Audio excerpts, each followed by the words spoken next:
Everyone, আশা করি সকলেই ভালো আছো। আমিও খুব ভালো আছি। তো সকলকে জানাই merry Christmas, happy merry Christmas. ভগবান সকলকে মঙ্গল করুক, সবাই খুব ভালো থেকুক। তো প্রত্যেক বছরের মতন এবছরও আমরা মেরি ক্রিসমাসের ইভিনিংটাকে এনজয় করার জন্য চলে এসেছি। তো এখানে এসে প্রত্যেক বছরের মতনই দেখলাম খুব সুন্দর সাজিয়েছে। তারপরে এসে আমরা চার্চের ভেতরে গেলাম, গিয়ে বেশ কিছুক্ষণ টাইম ওখানেই থাকলাম, একটু প্রে করলাম। তারপরে চারিদিকটা ঘুরে দেখলাম খুব সুন্দর করে সাজিয়েছিল, একদম যেন অন্যরকম লাগছে। যদিও প্রত্যেক বছর এত সুন্দর করে সাজায়, বাট এই বছরটা একটু কিন্তু ভিড় আগের তুলনায় একটু কমই বোধ করলাম।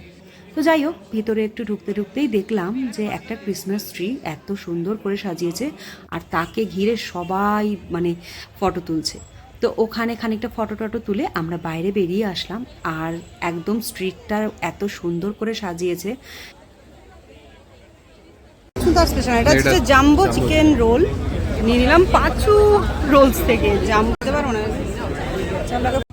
প্রচণ্ড হাঁটাহাঁটির পর বেশ খিদে পেয়ে গেছিল, তো তার জন্য দুটো রোল নিয়ে নিয়েছিলাম, চিকেন জাম্বো চিকেন রোল, আর একটা পাইনাপেল লাইম জুস নিয়ে নিয়েছিলাম। তারপরে দেখছি এখানে খুব সুন্দর করে একটা সান্টা, সে খুব ডান্স করছিল, আর তাকে ঘিরে সবাই ভীষণ এনজয় করছিল। আমরাও খানিকক্ষণ ওখানে এনজয় করে নিলাম। তো ব্লগগুলো কেমন লাগছে তোমরা সবাই কমেন্ট করে জানিয়ে, সবাই খুব ভালো থেকো। সকলকে জানাই আবার মানে মেরি ক্রিসমাস। টাটা।